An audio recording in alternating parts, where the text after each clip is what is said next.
ಈಗ ವಜೂರು ಮುನಿಯರನ್ನ ನೆನೆಸ್ಕೋಬೇಕು.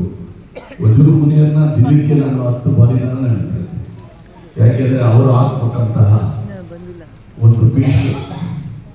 ಹಾಗಾಗಿ ಮೊನ್ನೆ ಅವರು ಸಂಭಾಷಣೆ ಕೇಳಬೇಕು.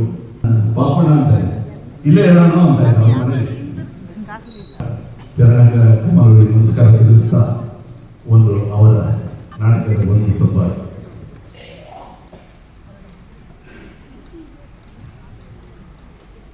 ಅವಾಂತರ್ಯದಂತರಾಳದಲ್ಲಿ ಅದೇನು ಅತೃಪ್ತೆ ಶಾಂತಿ.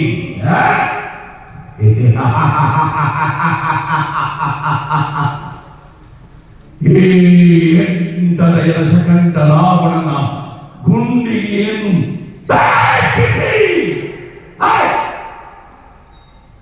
ರೊಚ್ಚು ಎಬ್ಬಿಸುತ್ತಿರುವ ಅದೃಶ್ಯ ಶಕ್ತಿ ಯಾವುದು? ವಿವಿಧ ಲಲಾಟಲಿಖಿತನಾದ ನಿಧಾನನೆ.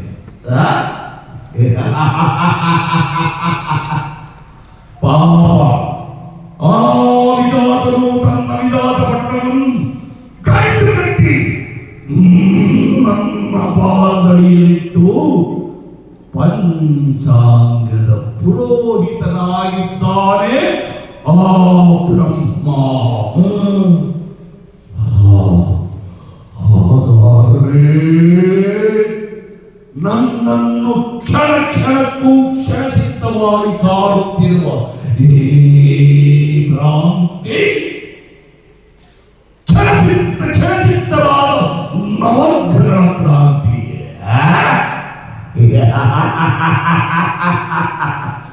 ಭ್ರಾಂತೋ ಭ್ರಾಂತು.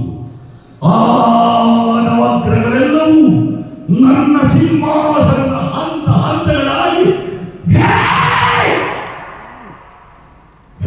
ಬಳಸಿಕೊಳ್ಳುತ್ತಿದ್ದಾರೆ.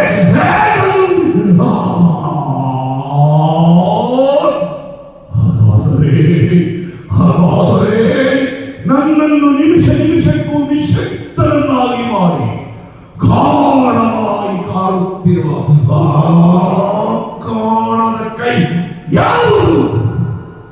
ಅದೇ ಪ್ರಪಂಚದಲ್ಲೇ ನಮಗೆ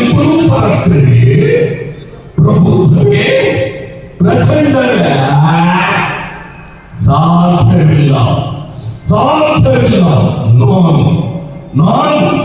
ನಾನು ಚತುರ್ದಶ ಭುವನ ಭಯಂಕರನಾದ ಲಂಕೇಶ್ವರ ರಾವಣ, ಸರ್ವತಂತ್ರ ಸ್ವತಂತ್ರನಾದ ಪ್ರಬುದ್ಧ ರಾವಣ, ಎಲ್ಲ ಬ್ರಹ್ಮಾಂಡ ತಂಡೋಪತಂಡಗಳಲ್ಲಿ ಚೆಂಡಾಡಬಲ್ಲ ದಂಡು ದಾಳಿಗಳ ಮಂಡಲ ನಾಯಕರಾದ ಗಂಡರ ಪ್ರಚಂಡ ರಾವಣ.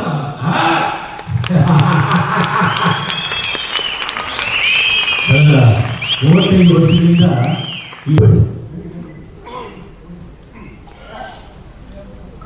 ಅನಂತರದಲ್ಲಿ ನಿವೃತ್ತಿ ಅಭ್ಯಾಸ ಬೇರೆ ಬೇರೆ ಪ್ರಾಕಾರಗಳು ಬಂದದ್ದು. ಎಲ್ಲದರ ಮೂಲ ಪೌರಾಣಿಕ ರಂಗಗಳು.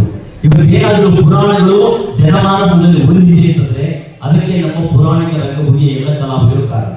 ಪ್ರತಿ ಹಳ್ಳಿಯಲ್ಲೂ ಪ್ರತಿ ಮನೆಯಲ್ಲೂ ರಾಮಾಯಣ ಮಹಾಭಾರತ ಇದೆಯೋ ಇಲ್ಲೋ ಗೊತ್ತಿಲ್ಲ, ಆದ್ರೆ ಪಾತ್ರಧಾರಿಗಳು ರಾಮ ಕೃಷ್ಣ ಹಳ್ಳಿಯಲ್ಲಿದ್ದಾರೆ. ಅದೆಲ್ಲಕ್ಕೂ ಕಾರಣ ಇಲ್ಲಿರ್ತಕ್ಕಂಥ ಕಲಾವಿದರು, ಇಲ್ಲಿ ಕುಳಿತಿದ್ದಾರಲ್ಲ ಎಲ್ಲ ಮಹನೀಯರಾಗಿರ್ತಕ್ಕಂಥ ಪೌರಾಣಿಕ ರಂಗಭೂಮಿಯ ಕಲಾವಿದರು. ಅವರೆಲ್ಲರ ಚರಣ ಕಮಲಗಳಿಗೆ ಧನ್ಯವಾದಗಳನ್ನು ನಮಸ್ಕರಿಸುತ್ತಾ ದೀಪಾರಾಧನೆ ಮಾಡಬೇಕು ಅಂತ ಕೇಳ್ಕೊಳ್ತಾ ಇದ್ದೇವೆ. ಇದೇ ಸಂದರ್ಭದಲ್ಲಿ Yogakshema media private limited HS Narayana Swamy ಅವರ ನೇತೃತ್ವದಲ್ಲಿ ಮಹಾ ಸಂಕಲ್ಪವನ್ನು ಮಾಡಿ ಒಂದು ಡಿಜಿಟಲ್ ಪ್ಲಾಟ್ಫಾರ್ಮ್ ಅನ್ನು ಕೂಡ ತರಬೇಕು, ಪೌರಾಣಿಕ ರಂಗಭೂಮಿಯನ್ನು ಉಳಿಸಬೇಕು ಅನ್ನೋದಕ್ಕೋಸ್ಕರವಾಗಿ ಒಂದು ಡಿಜಿಟಲ್ ಪ್ಲಾಟ್ಫಾರ್ಮ್ ಕೂಡ ಬರ್ತಾ ಇದೆ. ಅವುಗಳ ಮೂಲಕವಾಗಿ ಮತ್ತಷ್ಟು ಧ್ವನಿಯನ್ನು ಕೂಡಿಸೋಣ ಅಂತ ಈ ವಿಚಾರ ಹೇಳ್ತಾ ಇದ್ದೇನೆ. ದಯಮಾಡಿ ದೀಪಾರಾಧನೆಯನ್ನು ಮಾಡಬೇಕು ಅಂತ ಅನಿಸ್ಕೊಳ್ತಾರೆ. ಪರಮ ಪೂಜೆ ತಾವು ದೀಪ